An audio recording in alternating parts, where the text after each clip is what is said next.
আজকে শরীরকে মোটা করছো, এই শরীরকে কত আরাম দিছো, কত সুখ শান্তিতে জীবন কাটাইতে আছো, কিন্তু খবরদার খবরদার খবরদার, হিসাব নিকাশ না মিলে গেছে মাওলার কবরে যাও।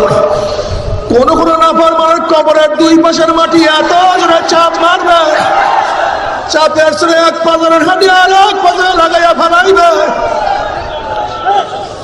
আল্লামা গজ্জালী রাহমাতুল্লাহ আলাইহি ফরমান যে গরিবদের চেয়ে বড় লোকদের শাস্তি কবরের মধ্যে 70 গুণ বেশি অনুভব হবে। যখন কবরের মধ্যে বড় লোকদের শাস্তি শুরু হয়ে যাবে, আর যখন বড় লোকদের দুনিয়ার আরাম আয়েশের কথা মনে পড়বে, আমার বিল্ডিং এত দামি ছিল, আমার খাট এত দামি ছিল, আমার গাড়ি এত দামি ছিল, আমি এত সম্মানীয় ইজ্জতওয়ালা ছিলাম, যখন দুনিয়ার সুখ শান্তির কথা মনে পড়বে আর কবরে আযাব শুরু হয়ে যাবে, তখন এত যে ব্যথা,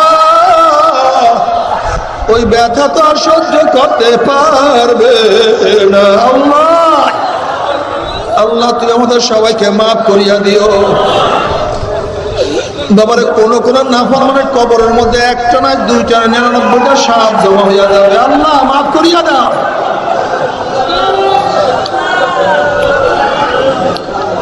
আহারে আমার দাদা রহমাতুল্লাহের কিতাব কবরে আযাব শব্দ দেখি না কেন, এই কিতাবের মধ্যে একটা ঘটনা নিয়ে আসছেন। আমার দাদা রহমাতুল্লাহ বয়ান করেন, আমার বেয়াই আব্দুল কাদের ফরাজি সাহেব একদিন বলতে আছে, বেয়াই একটা আজীব ঘটনা শুনেন, আশ্চর্য ধরনের ঘটনা শুনেন। দাদাদার বেয়াই সাহেব বলেন, তাহলে বেয়াই সাহেব ঢাকার এক ম্যাচ ফ্যাক্টরির মালিক, অনেক বড় ধনী, সারাদিন টাকা নিয়ে ব্যস্ত থাকতো, আমল আখলাক নামাজের কাছেও যাইতো না। ওই ব্যক্তি মারা যাওয়ার পরে তাকে দাফন করিয়া যখন সবাই চলে আসছে, তার ছেলে বলতে আছে, আমার 1000 টাকার একটা চেক কবরের মধ্যে পড়িয়া গেছে। সবাই পরামর্শ দিছে, এই মাত্রই তো কবর দিলাম, চেকটা নষ্ট করি আল্লাহ কি প্রয়োজনে সদকা যাকাত দিয়া দেওয়া যাবে, চেকটাকে নিয়ে আসি।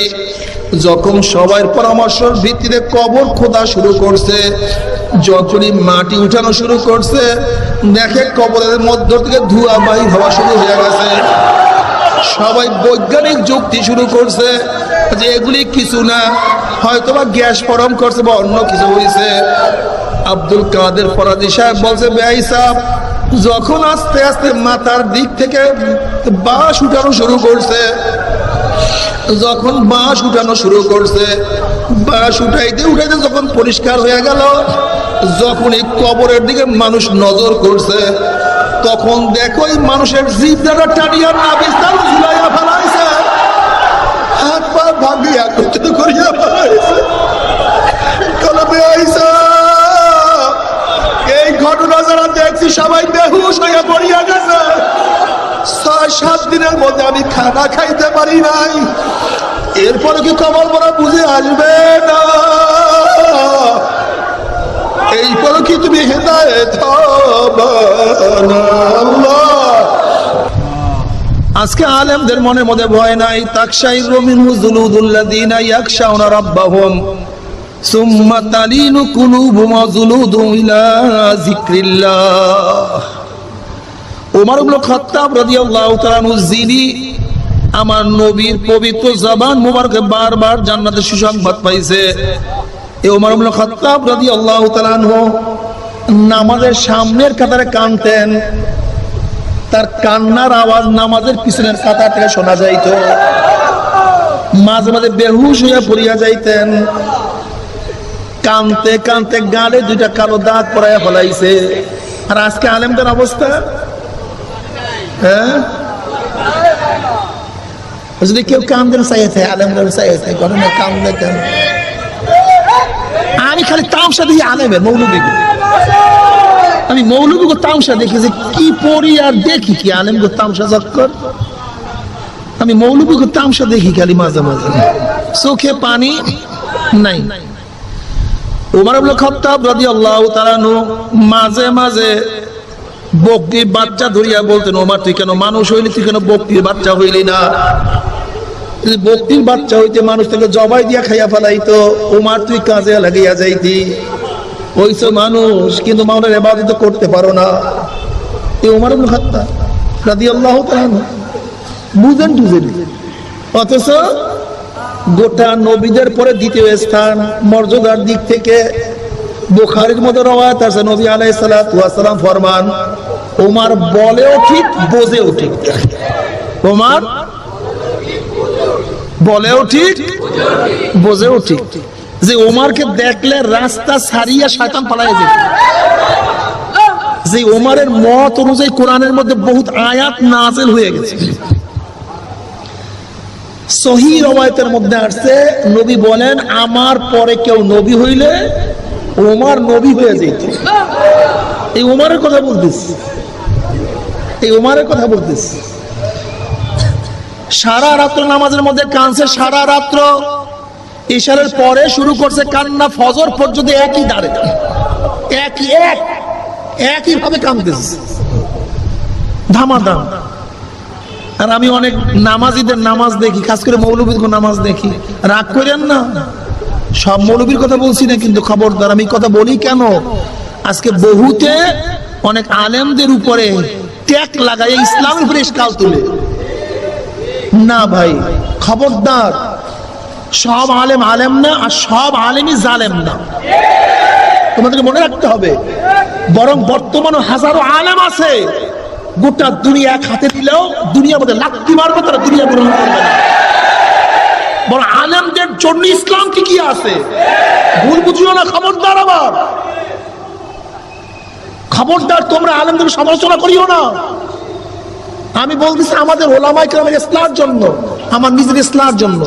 হাজার চরমনে মুরিদ আছে যারা আলেম, তাদের ইসলাহের জন্য কথা বলতেছি, তোমাদের গীবাতের জন্য না। কিন্তু খবরদার, তোমাদের মনে রাখতে হবে, কোরআনের মধ্যে যদি একটা অক্ষর না থাকে সব উলিতে খাইয়া ফেলায়।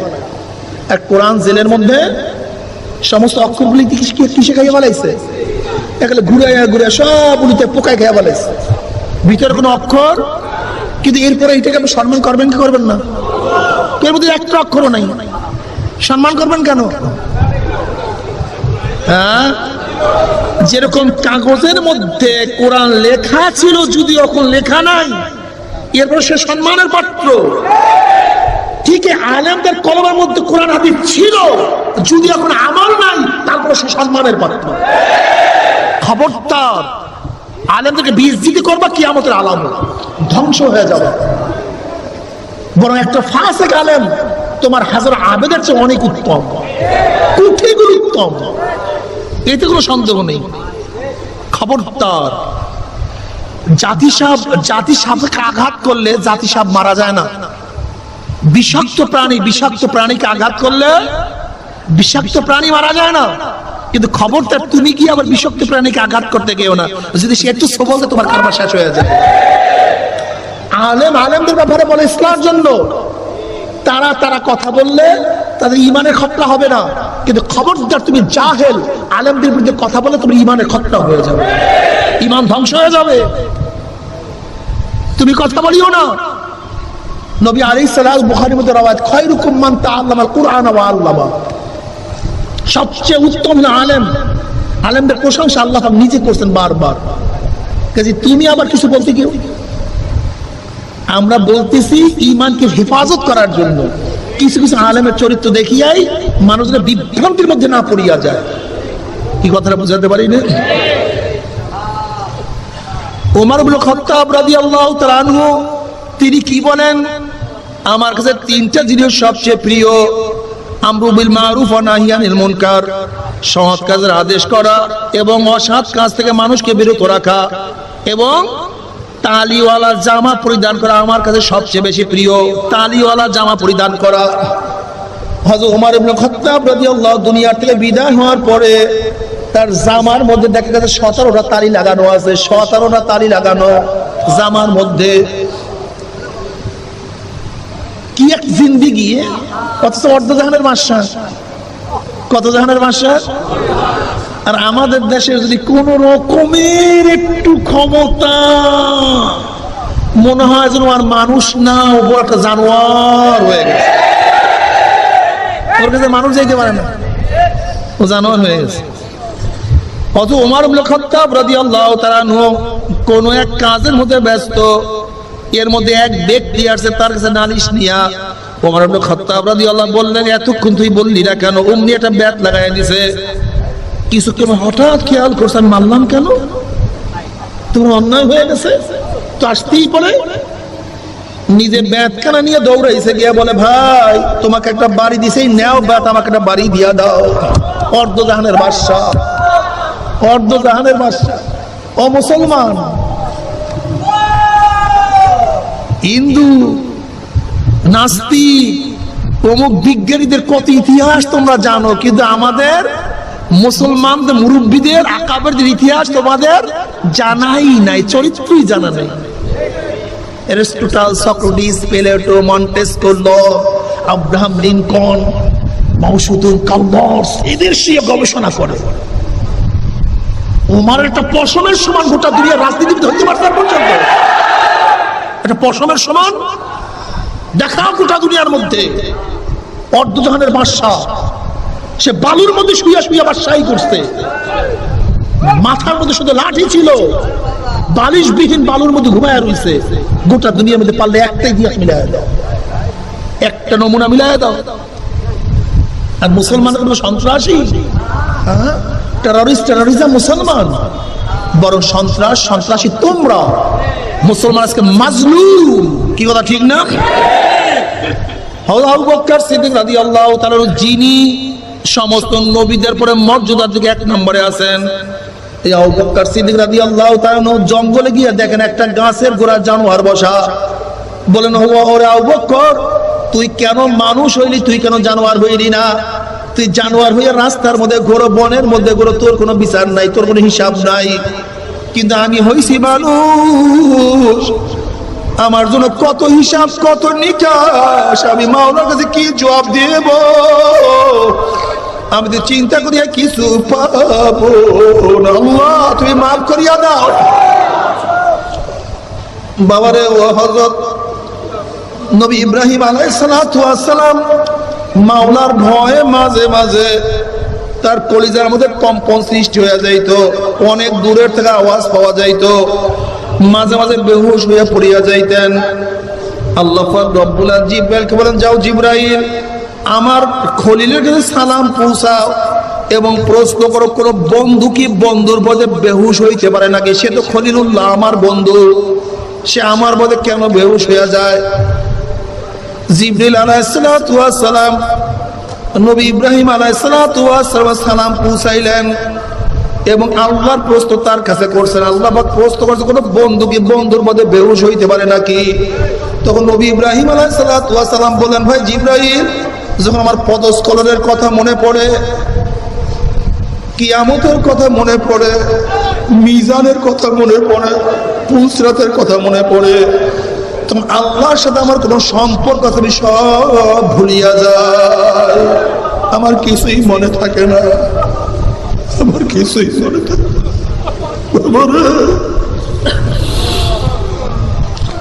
নবী আলাইহিস সালাতু ওয়াস সালাম নামাজের মধ্যে এমন ভাবে কাঁদতেন, তিরমিজির মধ্যে রওয়ায়াত আছে, ওয়ালিযাউফি আজিজু কাযিজিল মিরজাল মিনাল বুকা, যেরকম পাতিলের মধ্যে পানি দিয়া যদি নিচে আগুন জ্বালায় দেওয়া হয়, দেখবা পানির মধ্যে গুম গুম গুম গুম আওয়াজ করতে থাকে।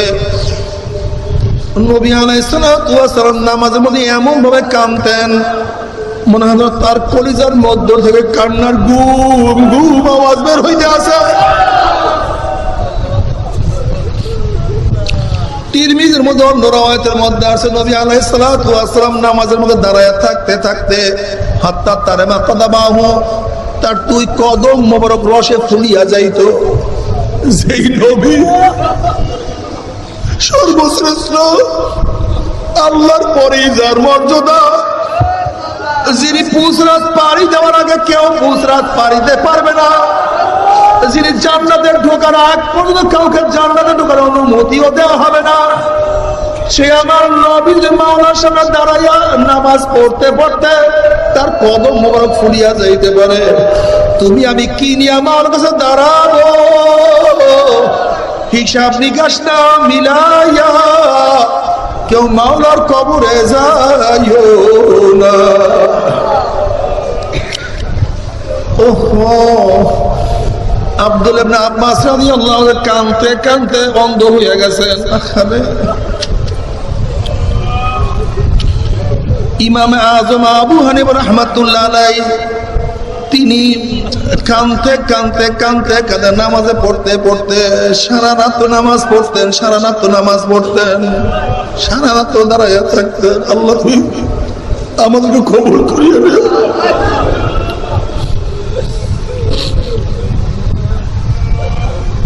ইমাম শাফি রহমাতুল্লাহ আলাইহি, ইমাম মালিক রহমাতুল্লাহ আলাইহি, ইমাম আহমদ হাম্বল রহমাতুল্লাহ আলাইহি, বাবা তাদের ইবাদতের অবস্থা দেখো। আল্লামা বুখারী রহমাতুল্লাহ, মুসলিম রহমাতুল্লাহ ইবাদতের অবস্থা দেখো। আমাদের কি অবস্থা জানি না, কি অবস্থা জানি না। আমাদের দেওবন্দের আকাবেদের অবস্থা দেখো। কাসেম নাদভী রহমাতুল্লাহ আলাইহি একদিন রাস্তা দিয়ে হাঁটতে আছেন, এক বুড়া সে কিছু ইক্ষু সে আটি বাঁধছে। এখন কাসেম নাদভী রহমাতুল্লাহ বলতে আছেন, মুরব্বী আপনি আটিগুলি কোথায় নেবেন, ইক্ষু কোথায় নেবেন? বলে বাবা আমি কাসেমের দরবারে হাদিয়া নিয়ে যাব। বলে আপনি কিভাবে নেবেন? বলে আমার তো কষ্ট হবে, তা আমি নিয়ে দেই।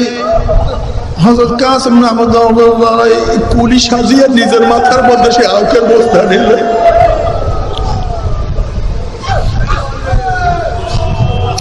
কাসেম নাদভী রহমাতুল্লাহ আলাইহি রেল স্টেশনে যাইতেন। যখন ছাত্ররা দেওবন্দে পড়ার জন্য রেলে আসতো, কুলি হিসেবে গাড়ি নিয়ে ছাত্রদের বোঝা নিয়ে তারপর মাদ্রাসায় পৌঁছাইয়া দিত। বাবারে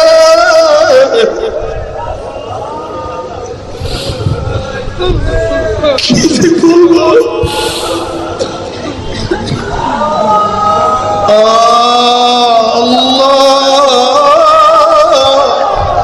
তুমি মাফ না করলে উপায় হবে না। আল্লাহ তুই আমাদের সবাইকে মাফ করিয়া দাও। তুমি কি দেখো রশিদ আহমদ দন্দুর আমাদের অবস্থা কি? তুমি কি দেখছো শাইখুল হিন্দ মাহমুদ হাসান রহমতের অবস্থা কি? তুমি কি দেখছো আমাদের মুরব্বীদের অবস্থা কি? তানভীর রহমতের অবস্থা কি? মাওলার ভয় অন্তরের মধ্যে এমন ভাবে জমা করছে,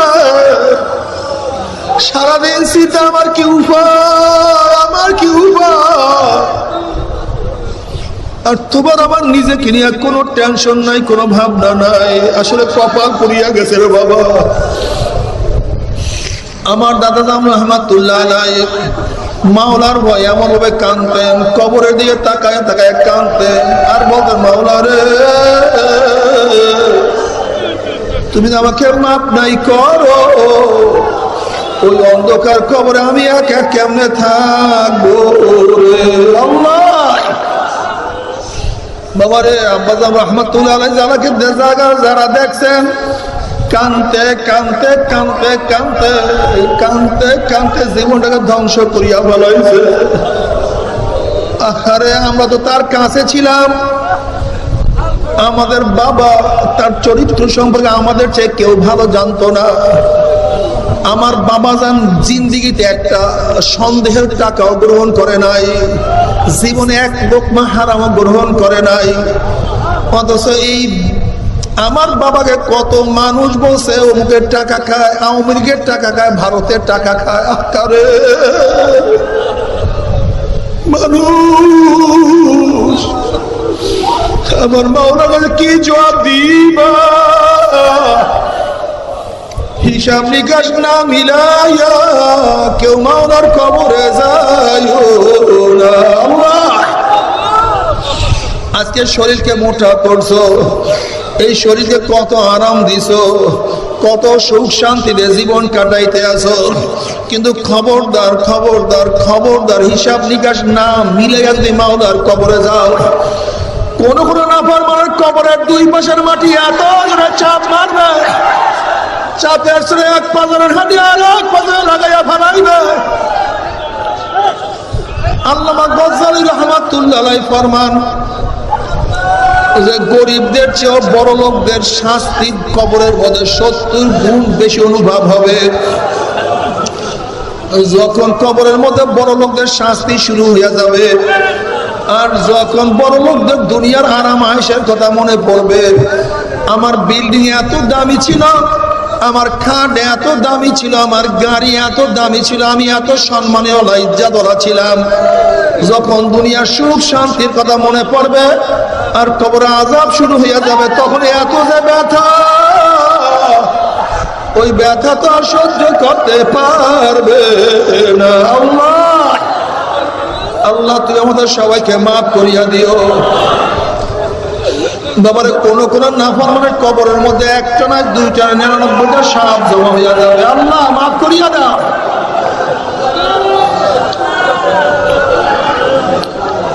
আহারে আমার দাদা রাহমাতুল্লাহ আলাইহির কিতাব কবরে আযাব সত্য দেখি না কেন, এই কিতাবের মধ্যে একটা ঘটনা নিয়ে আসছেন। আমার দাদা রাহমাতুল্লাহ বয়ান করেন, আমার বেয়াই আব্দুল কাদের ফরাজি সাহেব একদিন বলতে আছে, বেয়াই একটা আজীব ঘটনা শুনেন, আশ্চর্য ধরনের ঘটনা শুনেন। দাদাজান বলেন, বেয়াই সাহেব বলেন। তাহলে বেয়াই সাহেব ঢাকার এক ম্যাচ ফ্যাক্টরির মালিক, অনেক বড় ধনী, সারাদিন টাকা নিয়ে ব্যস্ত থাকতো, আমল আখলাক নামাজের কাছেও যাইতো না। ওই ব্যক্তি মারা যাওয়ার পরে তাকে দাফন করিয়া যখন সবাই চলে আসছে, তার ছেলে বলতে আছে, আমার 1000 টাকার একটা চেক কবরের মধ্যে পড়িয়া গেছে। সবাই পরামর্শ দিচ্ছে, এই মাত্রই তো কবর দিলাম, চেকটা নষ্ট করিয়া লাভ কি, প্রয়োজনে সদকা যাকাত দিয়া দেওয়া যাবে, চেকটাকে নিয়ে আসি।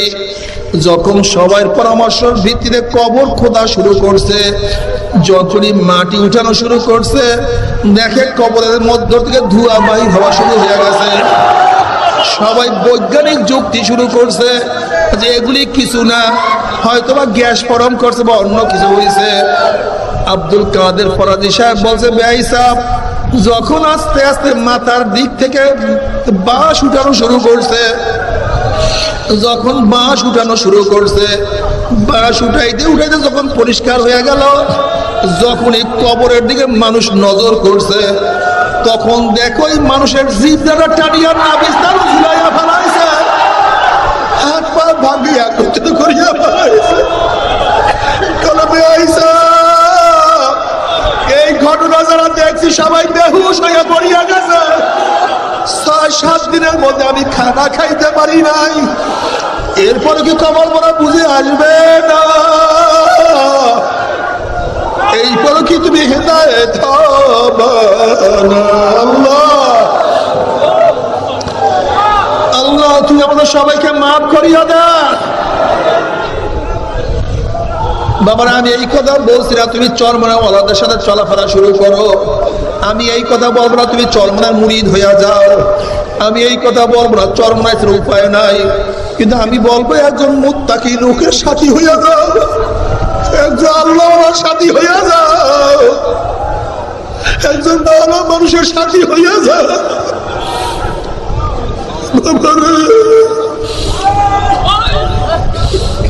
নবী আলাইহিস সালাতু ওয়াস সালাম ফরমান, আল মারউ মা মান আহাব্বা, দুনিয়া যে যাকে মোহাব্বত করবে তার সাথে তার কিয়ামত হয়ে যাবে। আল্লাহ দুনিয়ায় যে যাকে নেতা মানবা, কিয়ামতের ময়দান নেতার সাথে হইয়া তোমার কিয়ামত হয়ে যাবে। যারা দুনিয়ার মধ্যে আল্লাহর নবীকে নেতা মানবা, ওলামায়ে কেরামকে নেতা মানবা, আল্লাহর নবী ওলামায়ে কেরাম সামনে থাকবে, আমরা তাদের পিছনে থাকবো ইনশাআল্লাহ। আল্লাহ তুমি কবুল করিয়া নাও। মান তাশাব্বাহা বিকওমিন ফাহুয়া মিনহুম, যার সাথে যার মুহাব্বত তার সাথে তার কিয়ামত। বাবারে আমি এই কথা বলবো না চরমনার সাথী হয়ে যাও, বরং একজন আল্লাহওয়ালার সাথী হয়ে যাও, যার জবানের মধ্যে জিকির, যার চোখের মধ্যে পানি, যার ইবাদতের মধ্যে মগ্ন, যার গুনাহ থেকে পিছনে আমার মাওলার ভয় অস্থির, যাকে পাও তার সাথী হইয়া যাও। একা একা পথ চলিও না, একা পথ চলা যাবে না। আল্লাহ আল্লাহ তুই আমাদের সবাইকে মাফ করিয়া দাও। বাবার এই কবরের মধ্যে হাজার হাজার বছর থাকতে হবে, এরপরে আল্লাহ পাক কিয়ামতের ময়দান কায়েম করবে। ইউরাফুল মুজরিমুনা বিসীমাহুম ফায়ুখাযু বিন-নাওয়াসি ওয়াল আকদাম। আল্লাহ তুমি মাফ করিয়া দাও। যেরকম বিজ্ঞ ডাক্তারের কাছে রোগী যাওয়ার সাথে সাথে বিজ্ঞ ডাক্তার রোগীর চেহারা দেখতেই বলতে পারে কোন রোগ, কোন ধরনের রোগের জান রোগীর মধ্যে ঢুকছে, ঠিক কিয়ামতের ময়দানের নাফরমানদের চেহারা দেখতেই ফেরেশতারা বুঝতে পারবে কোন ধরনের গুনাহ করিয়া নাফরমান কিয়ামতের ময়দানে উঠছে। আল্লাহ তুমি মাফ করিয়া দাও। এই আয়াতের তাফসীরে নবী আলাইহিস সালাতু ওয়াস সালাম বিভিন্ন ধরনের চেহারার কথা বয়ান করছে। যারা দুনিয়ার মধ্যে নামাজ পড়বে না, বিনু মাজিদের চেহারা কিয়ামতের ময়দানে আলকাতের মতো কালো হইয়া যাবে। আল্লাহ তুমি মাফ করিয়া দাও। যারা দুনিয়ার মধ্যে মানুষদেরকে ঠকাইবে, তাদের চেহারা কিয়ামতের মধ্যে বান্দরের সুরত হয়ে যাবে। যারা দুনিয়ার মধ্যে হারাম খাবে, হারাম খোরদের চেহারা কিয়ামতের মধ্যে শুয়ারের সুরত হয়ে যাবে। কার জন্য হারাম খাও, কার জন্য?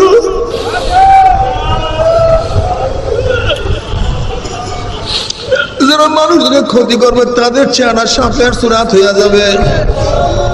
জেনাকার মহিলাদের চক্ষু দুরা পুরুষের সরঙ্গার মতো হইয়া যাবে।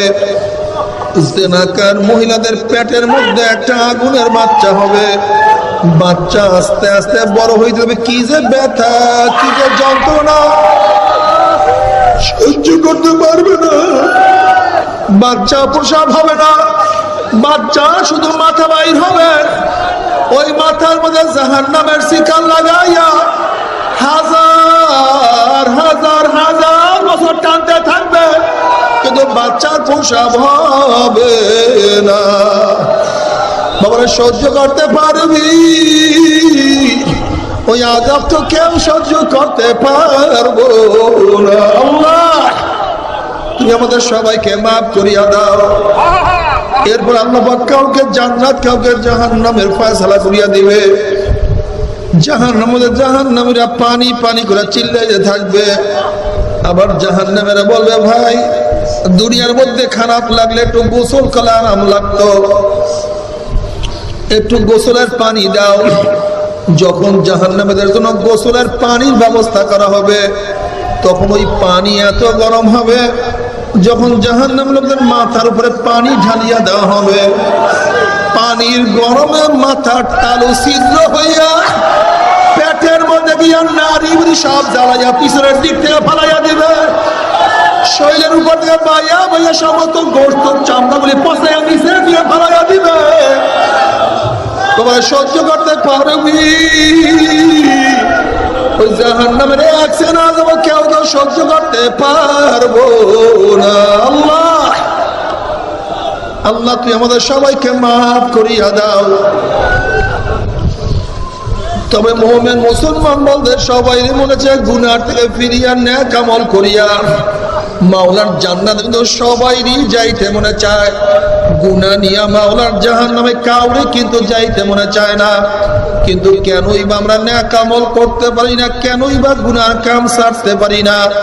এর মূল কারণ হলো আপনার এবং আমার পিছনে নফস এবং শয়তান লাগিয়া রয়েছে। এই নফস এবং শয়তান থেকে ফেরার জন্য যে কোনো একজন হক্কানি আল্লাহর ওলির হাতে হাত দিতে হবে রে বাবা। খবরদার, বর্তমান জমানায় পীর বুড়িদেমে ভেজাল, ব্যবসা, দলাদলি, হিংসা, হাসাদে পরিণত হয়ে গেছে। সমস্ত আল্লাহর ওলির একমত, যেই পীরের 5 জন মুরিদের মধ্যে কমপক্ষে 3 জনকে দেখবেন আলহামদুলিল্লাহ সুন্নাত মাহফিল আমল আখলাক মজবুত হয়ে যাইতে আছে, গুনার কাম ছাড়তে আছে, নেকের আমল ধরতে আছে, কলব নরম হইয়া চোখে পানি আসতে আছে। বিরিকতর নাম কি, ফলে পরিচয় আমি চরমনাই বুঝি না। চরমনার দাওয়াত, প্রশংসা, প্রচার প্রসার করার জন্য আসিনি রে বাবা। চরমনায় যাওয়ার তোমার কোনো দরকার নাই, কোনো দরকার নাই, কোনো দরকার নাই। তুমি যার কাছে গিয়া পারো গুনার কাম ছাড়ো, নেকের আমল ধরো, কলম নরম করিয়া চোখে পানি নিয়ে মাওলার কবরে যাইও। যেরকম দুনিয়ার ঘরে আগুন লাগলে পানি ছাড়া নিবানো যায় না, ঠিক তদ্রুপ তোমার এবং আমার বুড়ার দ্বারা যে জাহান্নামের আগুন জ্বলিয়া রইছে, চোখের পানি ও ছাড়া কিন্তু জাহান্নামের আগুন নিবানো সম্ভব না। কাজে আমার জন্য দোয়া আছে, আমিও দোয়া করি, সবাই সবার জন্য প্রাণ খুলিয়া দোয়া করো, যেন কিয়ামতের ময়দানে গলাগুলি বাঁধিয়া মাওলা একসাথে জান্নাতে যাওয়ার তৌফিক দিয়া দেয়।